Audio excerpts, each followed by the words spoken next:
Hello, everyone. This is Idit Reitzis. I'm the Director of Outreach and Development for Friends of the Daniel Centers in the United States. I happen to be in Israel at the moment, but technically I'm in the United States.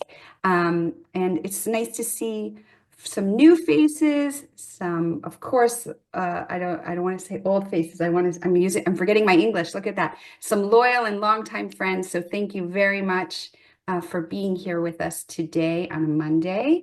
Um, we're recording this event because some of our friends and supporters were not able to join. And I, I, for many of you who know about the Ambassador Circle events, we're very proud that since 2020, we've been able to bring really an impressive cadre of speakers to have candid conversations with you, our friends and supporters. Our speakers all volunteer their time for this event. And I'll say it, I've said it before, it's really because of their admiration for Mayor and our work, and we're really humbled that they give of themselves so much. I wanted to thank some of our board members who are on the call today and all of you who are supporters of our work, and of course for Mayor and the team. And I want to take a moment, many of you might have started seeing some emails from Tamara Greenberg. She is our External Relations and Resource Development Coordinator in Israel. She's my partner in crime, and it's been a pleasure to work with her. And you all will start probably seeing more and more emails from her. So she's joining us for the first time on this call. And we want to take a moment, thank everyone again for being here, for the support that you send to strengthen Mayor and his team, and for all of you for sticking with us in very challenging times. We know there's a lot of demands also in the States and worries in the States. And so thank you for this friendship and loyalty to our work and to the greater cause that which we all believe in. I'm going to hand it over to Miriam Daniel. She is one of our, as you know, part of the Daniel family, and long time involvement with Bet Danielle, following in the footsteps of her late parents, Jerry and Ruth, and her husband, Larry, also is with us on the call today.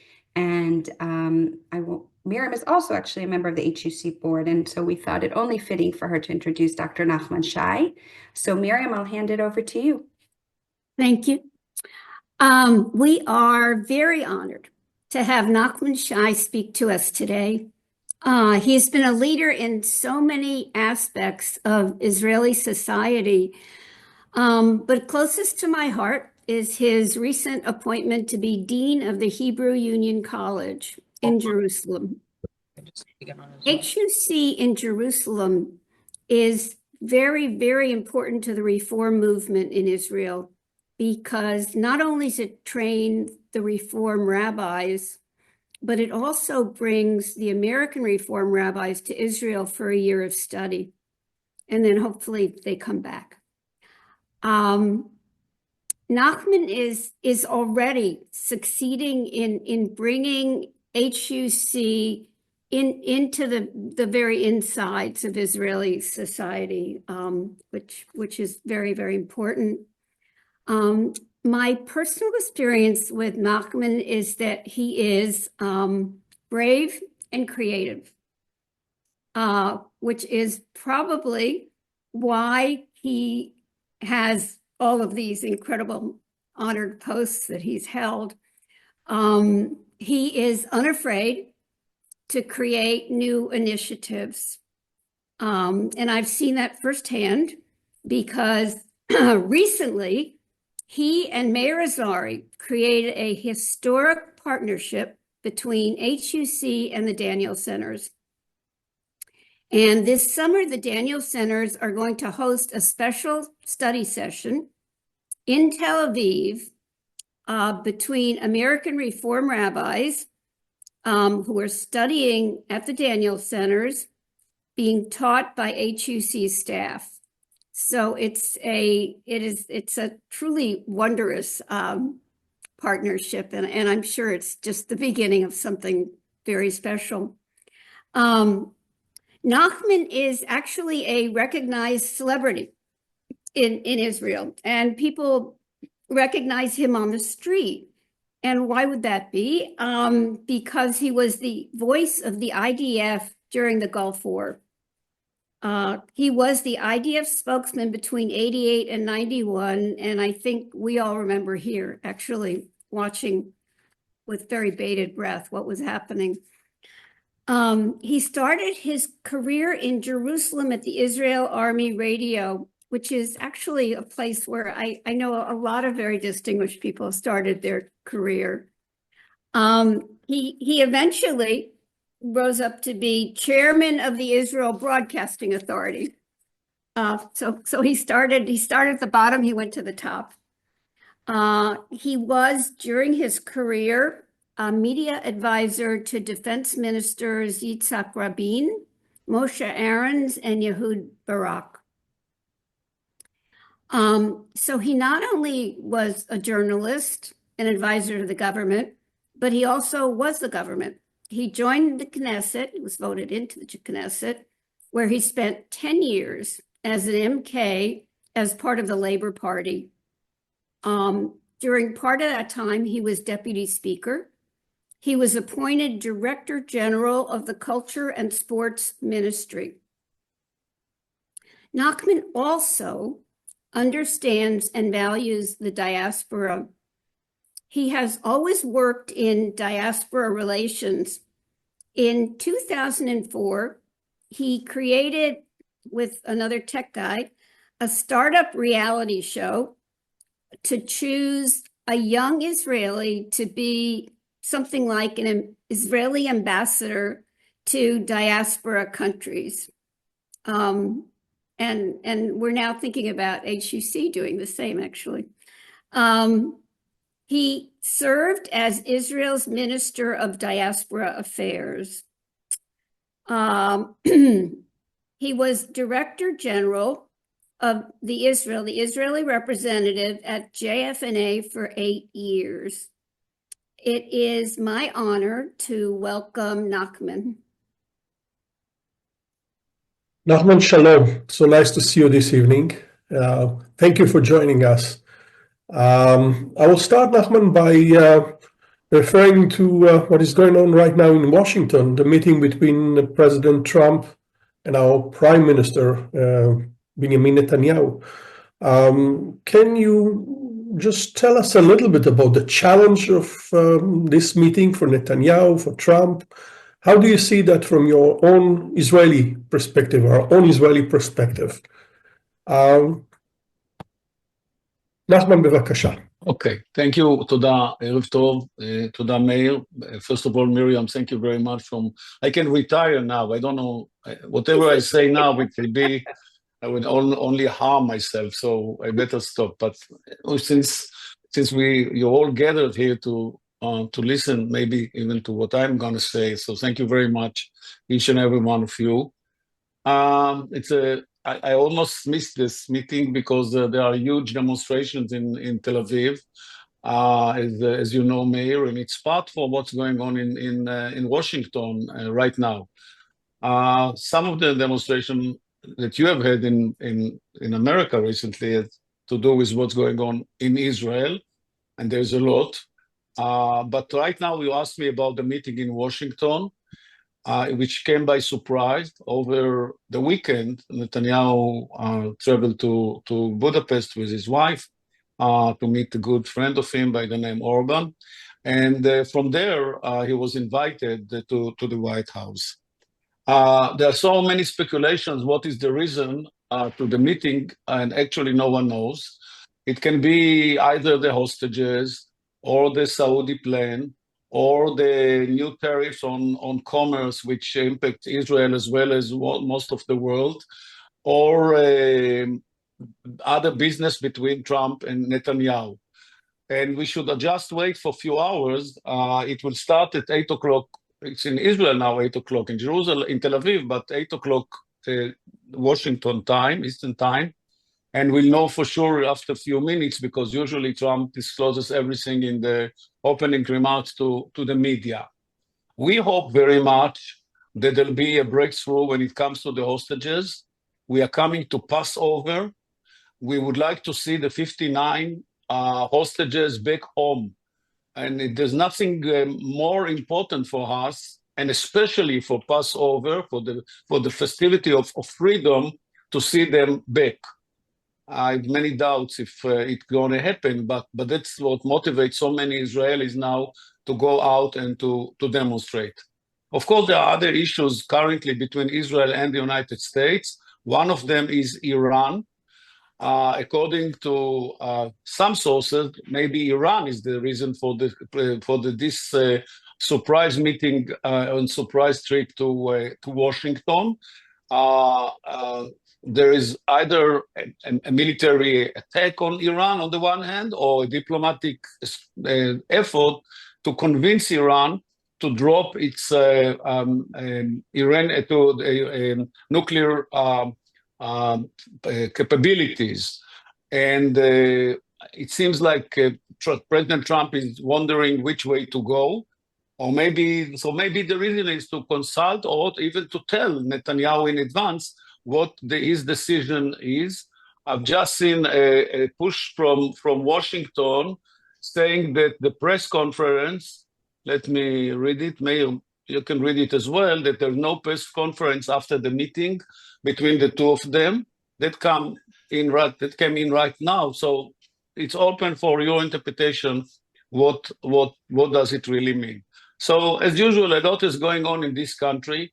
Not that we don't have a dull moment. We don't have a dull second in this country. Second. But we love it, actually. And one last remark for the beginning, I'm also a friend of Bet Daniel, you should know. Even if I'm not a formal member of the Friends of Bet Daniel, I am a friend of Bet Daniel. Remember, Nachman, many Israelis moved from Jerusalem area to Tel Aviv. That's true. Step by step, we'll give you the time. Thank you. No doubt that since Nachman entered to lead the Hebrew College in Jerusalem, there's a major change. And we in Israel love the change, love the new spirit that the college brings to us. Nachman, from speculation, let's move to your assumption or your take from Netanyahu. I know that you appear so many times in the Israeli television talking about Netanyahu and his capability in this point to lead Israel. You talk about the demonstration. The demonstration is about the hostages, but at the same time, most of the calls in those demonstrations is, well, we have a prime minister that we cannot trust. There's a huge division within the Israeli society about his leadership, about the ability of the current government to lead the state of Israel. So share with us what you share with the audience in Israel. For so many times in the Israeli television, in almost every channel, we open television and we see you. What do you feel? What do you think as one that was in those rooms of government, sat in a government, around the government table? Can we trust him? Can we trust the Israeli government in this point? I'll start with Netanyahu. We go back together 48 years ago. I went to school with his brother, Yoni, to the Gymnasia Rechavia in Jerusalem, only for 1 year. Then he went to the States to continue his studies, high school in the States somewhere.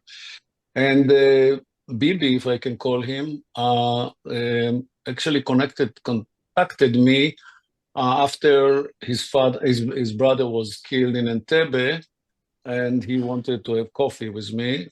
This was in '77, and since then we spent some time together in some capacities.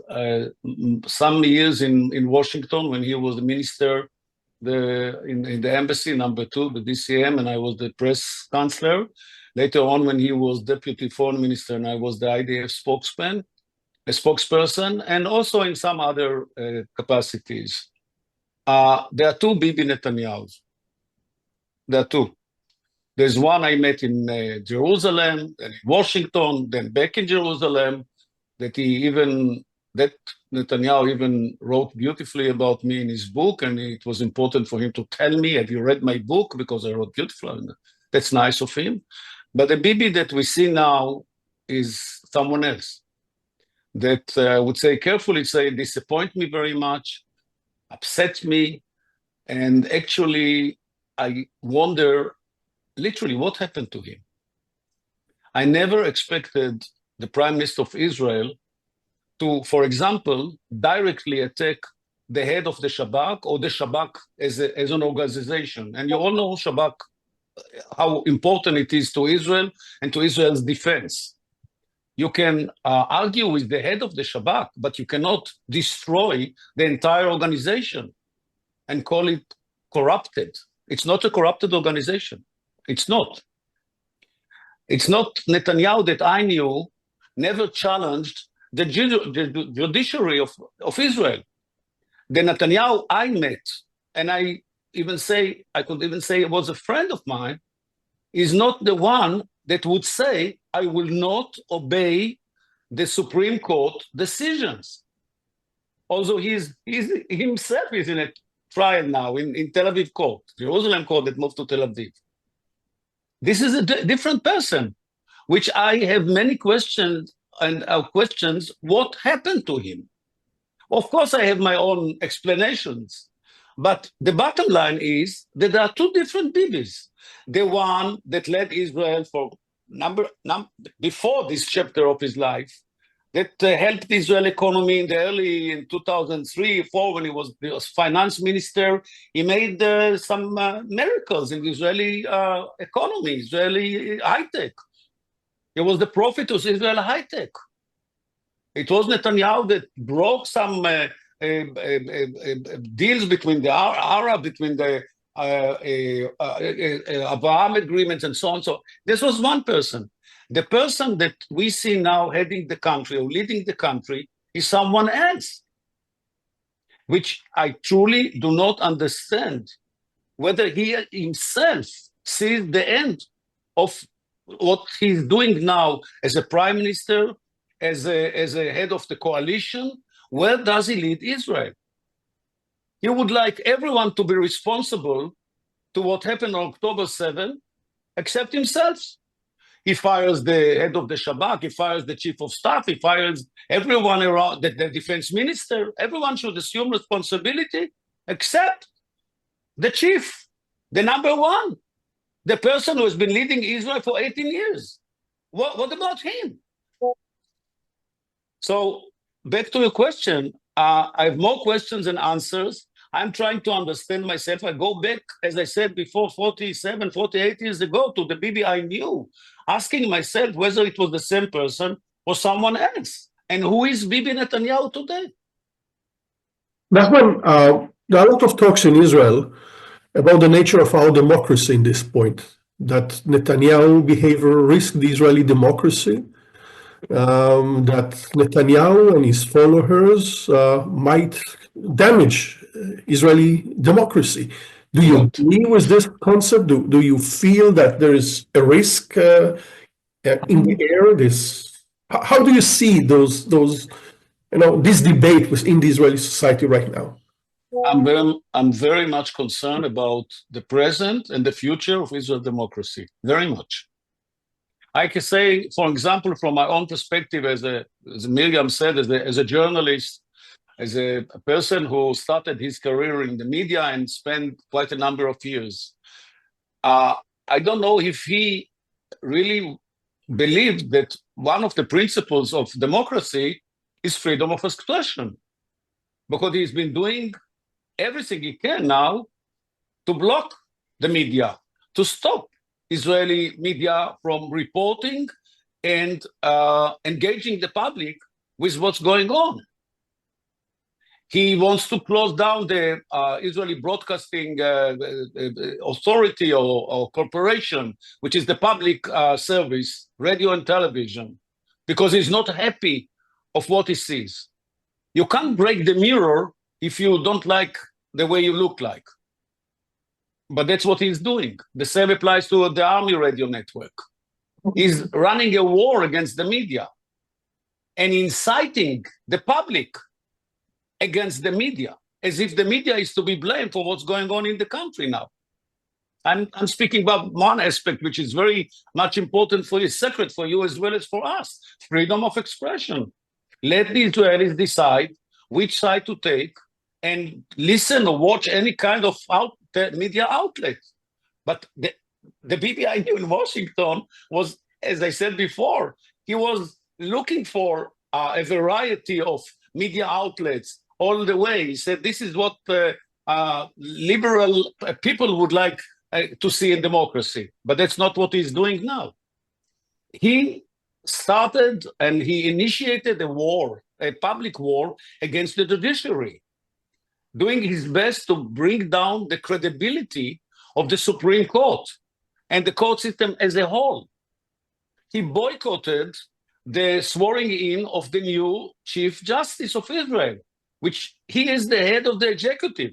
Can you believe that the head of the executive and the head of the judiciary, the head of the Knesset, the parliament, both of them boycotted the ceremony at the president's residency where the new Chief Justice of Israel, HUC-JIR, was sworn in.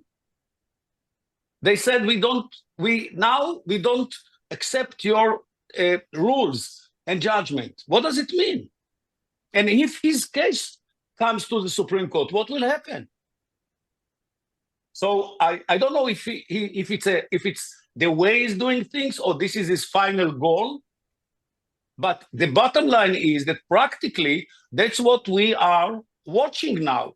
How the basic, the foundations of democracy are being eroded because of his decisions and because of his leadership and because of the way he brings the entire coalition, he unites the coalition around him, 68 Knesset members out of 120. It's a very stable and strong coalition, and all of them are singing the same song as if he is the conductor and they are the choir.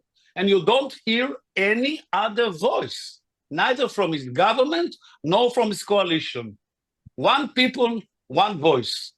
Now, you mentioned his coalition, so maybe a few words about the nature of the coalition. I think that many American Jews are very much surprised and afraid from what they see and hear from Israel. Many Israelis as well, probably me, I don't know about you. The fact that Ben Gvir is there, that Smotrich is there, the deals that was done with the ultra-Orthodox parties, the allocation out from the Israeli budget that is under so much pressure from the war. If you can spend just a minute or two about the nature of this coalition that we can see right now from Israel. When I served in the government 3 years ago, our majority was 61 votes, 61. Netanyahu, as head of the opposition, refused to recognize the government. He never called Naftali Lavi prime minister. He never called him prime minister. Imagine that you say, Mr. Trump, Mr. Donald Trump, where are you? But you, even if you disagree with Trump, he's still the elected president of the United States of America, as well as Naftali Bennett or Yair Lapid, who replaced him for a short time. Bibi didn't even give them the respect of being elected prime ministers of the state of Israel with 61 votes. Then what he did, he bribed 2 coalition members, 2 from Naftali Bennett's party, to cross the lines, to join the opposition. Okay. Why did he bribe? Sorry? I'll take card, please. You can pull one out.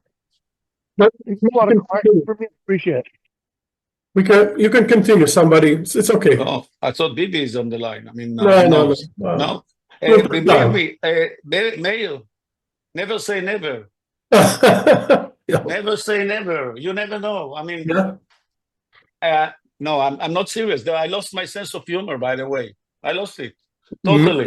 Many of us in Israel since October. Because whatever you see on television in Saturday Night Live, you see in Israel in Sunday morning in the cabinet meetings. So it's not a joke any longer. It's our life. So anyhow, back to where was I? I don't remember. I spoke about the coalition with 60. Yes. So I'm going back. So he already exercised this approach that he doesn't recognize a democratically elected government. Now with 68 Knesset members I would say it's as strong as a stone. It's something that it will be very difficult to bring down. We are unable. I'm not in the opposition. I mean, I'm not a member of the Knesset, but to bring or to take to bribe. I purposely use this word because when he convinced two Knesset members from our coalition to cross the lines, he appointed them later as government minister. They are serving in the government now. Okay, the coalition, the opposition now is unable to do it.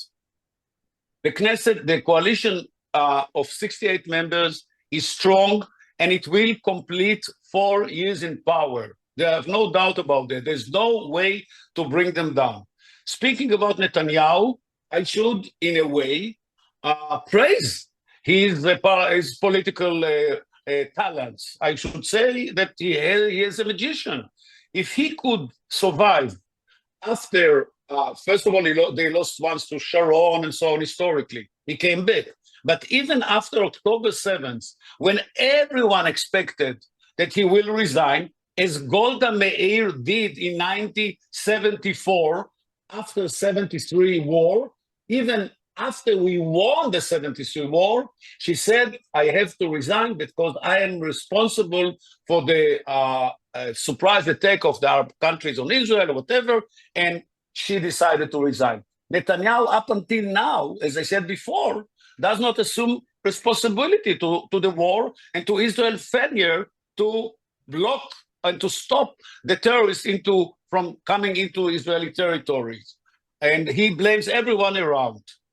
Again, I'm sorry to mention his name so many times, but he's very dominant in Israel's reality, as you can guess. This opposition of Israel today is unable to bring democratically the government down. So I expect that the next round, the next opportunity for the Israelis to change the government will be in November 26. By the way, they're fighting right now about the dates. Netanyahu and his followers thinks that it should be in 27. There's few months debate about the dates of the election in Israel. We won't go into that detail, but there is a chance that they will earn another few months of government. Maybe one of the reasons of Trump meeting with Netanyahu today wants to consult with him how to change the American Constitution that he can also serve for 18 years in government, because currently he has only 2 terms. Yeah. So maybe that he can learn from Netanyahu. There's so much going on between. So he would ask him, Bibi, what do you think of that? Maybe we can do something together to change the American Constitution, and I will stay for another term. And I know it's not a crazy idea because you have heard it already on NBC a week ago. He mentioned that more or less openly. And they can learn from Orban as well. In this of course, another hero. Nachman, let's move a little bit, maybe, to the positive side. Can the Israeli society recover from October 7? The civil society, the way that Israelis raised into the disaster, the way that Israelis found themselves a little bit with the feeling that there's no government. We need to do that to ourselves. And the way that the civil society will conduct her business. Can we do better? Can the Israeli society recover from the disaster?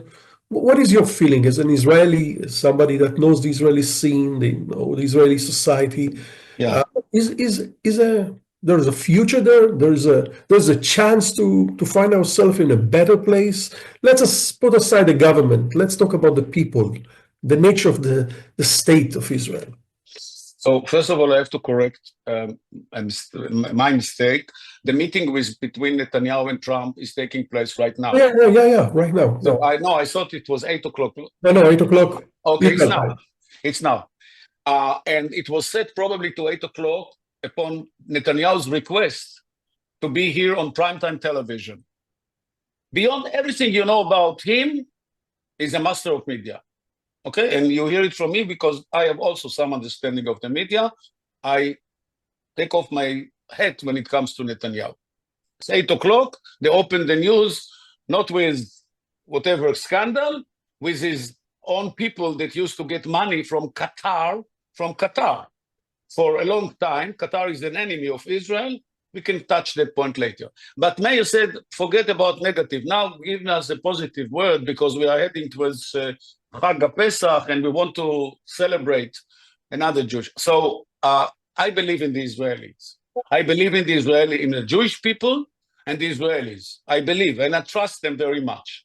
I can use, again, the historic example of the Yom Kippur War, which most of the Israelis don't remember any longer because now we have 10 million Israelis. At the time, 73, we had only 3.5. So we were 1/3 of Israel. By the way, this is something very positive that we grew the 300% since 73.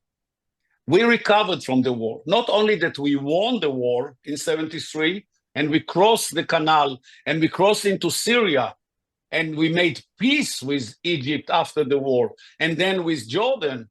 And we also had a very, very quiet border with Syria for so many years up until what happened there later doesn't matter now. And it all happened in 3 weeks, by the way, not in a year and a half, in 3 years. And if you look around, and we both Israelis, I don't know if there are other Israelis on this call, what we have achieved in Israel is unbelievable from all aspects. So there's enough power, there's enough energy, there's enough strength in Israel to recover. But let it happen. Let it happen. Do not interrupt in what the Israelis can do and lead them. That's what I expect the leadership to do, to create the opportunities from the Israelis to come back. Because we've been going, Meir, we are very disappointed of ourselves. We don't stop asking questions. What happened on October 7th? How possible that 6,000 terrorists from Gaza almost destroyed half of the country and took over kibbutzim and moshavim and even cities in the south? How happened? Army base. Army base, yes. And we have one of the strongest, if not the strongest, military in the Middle East. And I'm sure it is even now. I'm confident that the IDF and Shabak and Mossad and all other security and defense institutes are equipped and possible to do miracles, as we all know. Something happened on October 7th. We can do it again. We can come back because we want to live here. We want to rebuild not only the Gaza kibbutzim, the Gaza envelope, but to rebuild the country. And we can do it. But in order to achieve all those things that we have done in the past, we need democracy, by the way. The democracy with the liberal values, with the opportunities for people to exercise their talents. Let them be free. But if you take the freedom from them, don't expect them to invest their talents in the country. And some of them will do as actually what they are doing. Meir, they live in the country. We know that too many Israelis quietly leave the country or do not come back. I'm speaking about university professors. I'm speaking about medical doctors that spend some 1 or 2 years internship out of the country, and they postpone their coming back. They don't make it a case. They don't. And a lot of high-tech guys are moving out. Or open companies outside of Israel, as you know. They don't register the companies in Israel. But at the same time, we have companies that are bought by an American companies for $32 billion. So there is a chance, and I would like to emphasize the fact that there is a chance. There's a strong civil society. There is a strong society, as you know. We won't give up. Nachman, one question about your expertise as a media person, spokesman of the Israeli army, and so many other positions that you hold through the years, about what people ask us all the time: the failure of the Israeli hasbara, the Israeli a government trying to tell the story outside of Israel and it doesn't work. What is going on in that field as an expert, as somebody that ran for so many years the Israeli Hasbara outside of Israel? For that, you should buy my book, which is on Amazon, which is called Milcha Media Wars, the War on Hearts and Minds, which is actually... You're all invited to buy the book. Yes, yeah, you can buy it now. It's like 15 years old, so it's very inexpensive. But it's also not updated. I have to update the book if I have some time, and I will do it. But that's my PhD. My PhD is about Israel's Hasbara, or Israel's public diplomacy. And unfortunately, we consistently refuse to learn from our experience. We insist on repeating the same mistakes we had committed in the past. We insist on that. Don't take us. Every government and every administration will tell you, let us fail. If we don't fail, we won't learn, which is nonsense. We know how to do Hasbara, and we should learn from the past similar experiences. Unfortunately, we have had too many wars in our history. And we know what went wrong and why. And we should draw conclusions. And I know very well what we need. And I actually offered my services to Netanyahu himself when the war broke out. Not as a political, we stand politically, as you may guess, from two different sides of the river. Okay? But when the war broke out, I sent him a message. I said, I'm ready to come. Because I feel like we are in deep, deep trouble. And if I can use my experience, I'll gladly do it. Of course it can be done. But I don't blame him, that's fine. But he should know how to lead Israel in terms of public diplomacy. Even if we win, as it happened in the past, we win the war in the field, we lose it in the media. And there's no reason whatsoever. The war was imposed upon us. We did not embark on a war against Hamas, although we should. But by the way, Netanyahu's policy was not to initiate or to embark on a war against Hamas. He said, well, we can wait until it was over. But never mind, the war was important. What happened in October 7 should have served as a platform from Israel to get all the world's sympathy and support for a long time. Not for a day or two or a week or two. It didn't work. And since then, we fail on every... Hamas is doing a better job than us. Hamas is doing a better job than us in gaining or regaining world public opinion support. I feel bad to say that, but that's my judgment. And I watch what we do and what they do in this front of public diplomacy. Why is it so? I have no explanation. I've tried my best, not in and now, but in the past. The IDF spokesperson, by the way, is an exception. Also, the person, Brigadier General Daniel Hagari, who served as the IDF chief spokesperson, and few hundred soldiers, officers, civilians from his unit did a very good job. But they only ran the military campaign. But the civilian one should have been ran or done by the government and its various institutes and government offices, government ministries. So, until now, nobody knows who is the government spokesman. No. Nobody knows who is the government spokesman to the foreign media.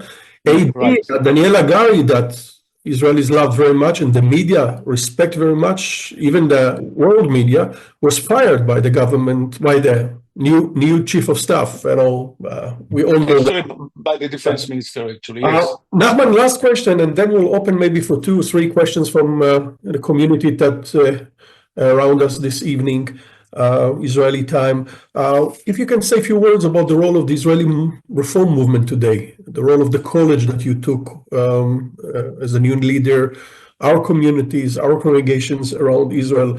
How much, or if at all, Israelis needs Reform Judaism in this what we call in Hebrew balagan, in this mess that we are in? More than ever, we need the reform movement. More than ever, we need to strengthen the liberal, progressive voices in the Israeli society. Those who are able and courageous enough to demonstrate now, when we are talking here, going out in the streets, beaten by police officers, pushing aside or pushing down even people my age, and I'm not the youngest Israeli, unfortunately, not the youngest one, I'm not the oldest as well, but advanced age. They pushed everyone, they beat everyone, they act violently, but Israelis ignore the police, and they get out and demonstrate. And they fight for the cause that we all believe in, which is democracy. We don't want to bring down the government violently.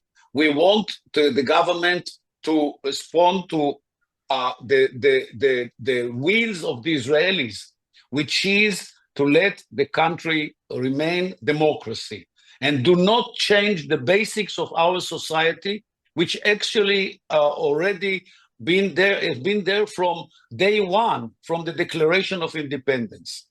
And by the way, if the reform movement tries now to specify its uniqueness in Israel, they should just take the Declaration of Independence and everything is there. Everything is there. All the values of Israel are there. And by the way, they are literally the values of the reform movement. We have to make sure that as many as possible Israelis will be mobilized to this continuing effort to keep Israel open, just, liberal, egalitarian, and all those things that we all believe in. It's in there, but we are small. We are not politically strong enough. Look at what the ultra-Orthodox have done in Israel. Just by mobilizing their communities, hundreds of thousands of people, which 100% and sometimes over 100% of them vote in the elections over, they're miracles, they're over 100%, all come to vote, all come to fight for their own cause, even in politics. They dislike politics, but when it comes to their own demands and expectations from the country, they know exactly what to expect. And we should take it, not that I would advise you to follow the older Orthodox in Israel in many areas, but when it comes to politics, we can't be clean-handed. We just say, okay, we don't like politics. No, you have to be out. You have to act in the public arena. You have to draw as many as possible Israelis to follow you. And then you will be able to have a real and significant impact on the Israeli society and on the state of Israel. With this hope and this direction, I would like to mention to all of us that right now there are elections in the United States for the WZO. Right. As Nachman said, the Orthodox guys will probably vote 130% in this election. They became Zionists. They've never been Zionists. Now they became Zionists. It's a very interesting article that published today that they already have women in their list, which is unable. They don't do that in Israel. Shas and Agudat Israel, they have majority of women in their list in America. So guys, go to vote. It's so easy, so simple. You got from us and you got from the URJ. The direction to vote. We'll send a link today as well. Go to vote. It's very important. Those organizations under the umbrella of the WZO give a major support to our reform movement, to our communities, to the Hebrew Union College, to URJ, to ARTSA, to Artsenu. So vote. And a few questions, I understand. So can you lead us in this session? Nachman, in this point, Toda Rabba. So nice to see you and to hear you. Thank you all, and Chag Sameach to all of you. Nachman, can you stay and Edith will ask questions? No, I'm fine. Well, first I should say about the elections, anyone can vote. So you should be forwarding this to really all of your Jewish friends, family, colleagues, whoever you can. It should be broadly on your, Facebook, social media. It's a historic and a really fascinating Jewish empowerment. It's really, when you think about the history of the voting since the late 1800s, it's incredible. So you'll get another link from us later, probably tomorrow, the next day. I wanted to, I know that Alan Warshaw had a question about how all this and the Trump administration is affecting HUC. So Alan, please. And also, just for brevity, if you can keep your questions as short as possible, because we are running low on time already. Sure. Hi, Dr. Shai. Nice to see you again. Thank you. My question relates to impacting HUC and the campus in Jerusalem by either the American new administration since January 4th, or maybe even more specifically, if the 17% tariffs are actually implemented. Anything related that we should be aware or worry about the HUC itself? Thank you, Ellen. No, I don't think so. No, I think it's much bigger than us. I don't think we should. Not everything has to do with reform movement or with HUC. This is something which may change the course of the world if it works or if it doesn't work, actually. And that's some say the end of globalization and so on. These are really big things that the president made decisions about them. I don't know whom he consulted with or whatever. I don't know. I'm afraid he doesn't. It depends on the outcome of the golf, because he was playing golf, and in between playing golf, he made decisions that set the face of the world population and the world people of the world, entire world, because that will change the ground rules of Israel, of the world's economy. For us, I think for us it doesn't really. There are many things. What I said before about Israel, that's where I believe we can play. We should play a major. We should play in this game and be a major players. That I believe we can. What I see, what's going on in Bet Daniel, how many Israelis are involved in their activities. I would like that we have a similar Bet Daniel or something we do it in our college or in the other congregations, Reform congregation in Jerusalem. I admire them all. But it's not enough, okay? I would say as a former politician, it's not enough. Thank you. Thank you. Edith, the next one. Joyce Biggio has a question about Likud party. Okay. Yeah, can you address a little bit? Are there any moderate Likudniks? Is there any way to bring the Likud a little bit more center, or are they acting like our Republicans are acting? They're just aren't and are the Likudniks getting angry at the ultra Orthodox who won't serve, and the majority of the budget, or so much of the budget, is going to fertilize the lifestyle of these ultra Orthodox? Could you speak to that a moment, please? I'd love to hear your perspective. I was lucky to be working with Moshe Arens. This is someone that unfortunately hasn't made it to the very top Israeli politics. He was defense minister 3 times. He was foreign minister. He was ambassador to Washington. As you know, he was raised in the United States and then made Aliyah. This is an example of someone that politically was right-wing, but he was a liberal person, and he was fighting for the rights of the Arabs to participate in the Israeli elections.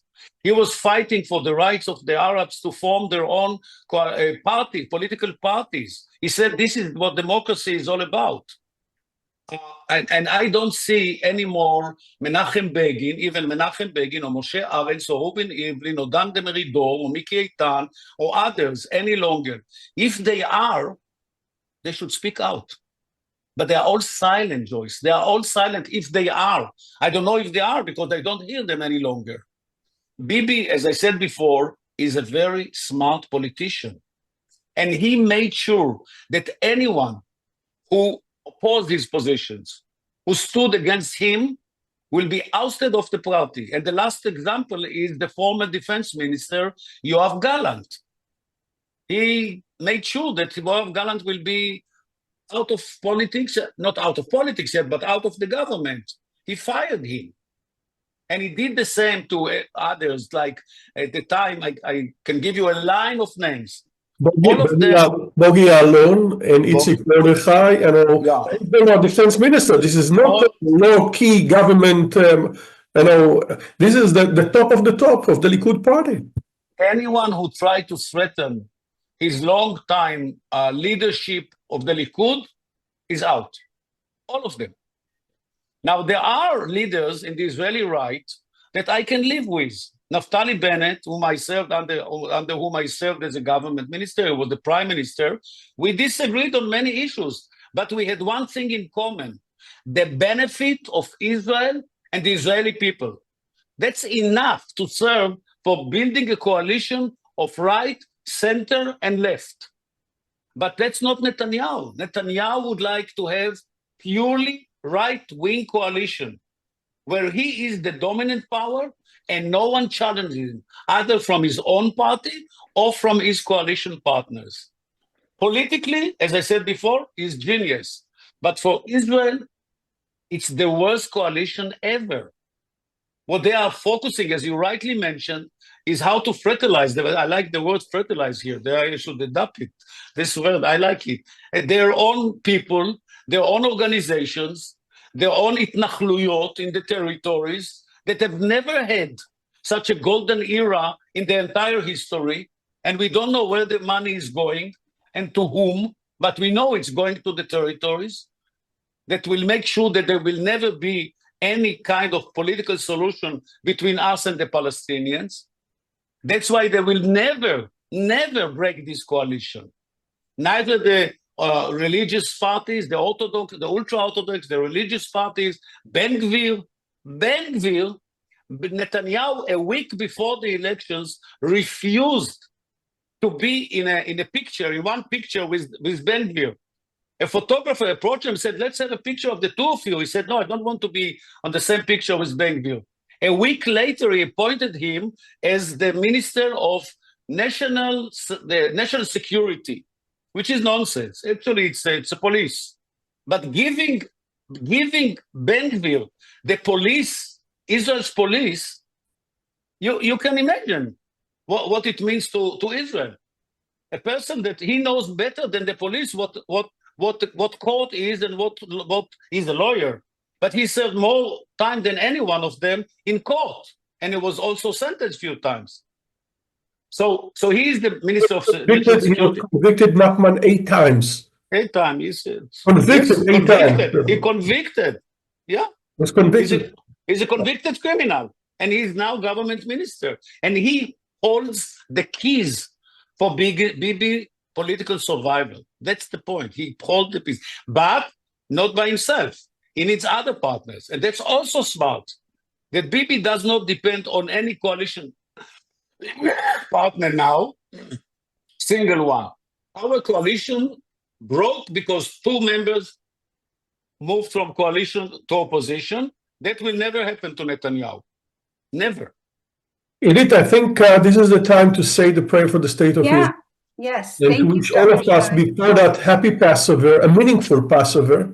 As we said in the beginning, as Nachman said as well, we hope that the hostages will return before Passover and they will be free. But who knows if it will happen. We'll continue to fight and demonstrate and cry for that and shout for that. Rabbi Bruce, where are you?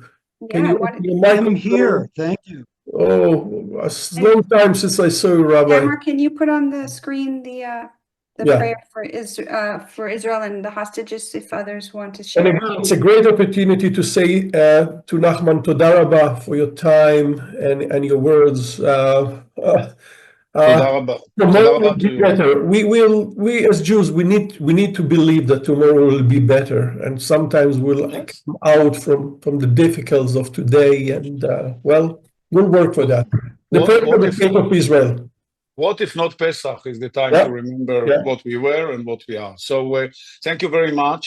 And please visit with us, not only Bet Daniel when you come to Israel, but the HUC College in Jerusalem. Yeah. it will be our pleasure to host you there, and we are all part of members of the same family. So Yeah, and if the rabbis here, and I saw that we have few rabbis, register and come and visit us to the program that we do this summer with the cooperation with the Hebrew College. Nachman is leading that. We're going to have 20 rabbis studying and working at Tel Aviv, getting inspiration from Israel, from the civil society of the Israeli society, from civil society in Israel, and that will be great. A great program is waiting for you. Rabbi Bruce, please, the prayer for the state of Israel. Yeah, thank you. I also want to thank Dr. Shai and also want to thank him personally for being the loving spokesman for the IDF during the first Gulf War, where my family and I were at Kibbutz Yahel, and his comforting words are always so important to thank you, us. Bruce. Thank you. So I'm Rabbi Emeritus, Temple Bethel in Tacoma, and Senior Lecturer at Pacific Lutheran University in Religion and Holocaust Genocide Studies. And it's an honor to offer this prayer for the state of Israel. Protector, rock, and redeemer of Israel, bless the state of Israel, which marks the dawning of hope for our redemption. Shield it beneath the wings of your steadfast love and spread over it the shelter of your peace. May a spark of your spirit inspire the actions of its president, prime minister, officials, judges, and advisors, that they may follow the path of righteousness, liberty, and freedom. Strengthen the hands of those who build and protect our holy land and grant them salvation and life. Grant peace to this land and everlasting joy to its inhabitants. Be near to all the people of Israel throughout the lands of their dispersion. Plant within their hearts the love of Zion, and may those of our people who are so inspired come to Jerusalem, your city, which bears your name. Spread your spirit over all the inhabitants of our land, uproot hatred, jealousy, and evil. Plant in our hearts love and peoplehood, peace and friendship, and speedily fulfill the vision of your prophet. Nation will not lift up sword against nation, neither will they learn war anymore. And let us say, Amen. First, toda rabba. Thank you for all of us for being with us and for your love and support to Daniel Center, to the State of Israel. And see you in next Ambassador Circle or while you're visiting Israel or when I will visit you in your own synagogues and communities. Toda. Thank you very much for being here. Toda, toda, toda. Thank you Thank all. you.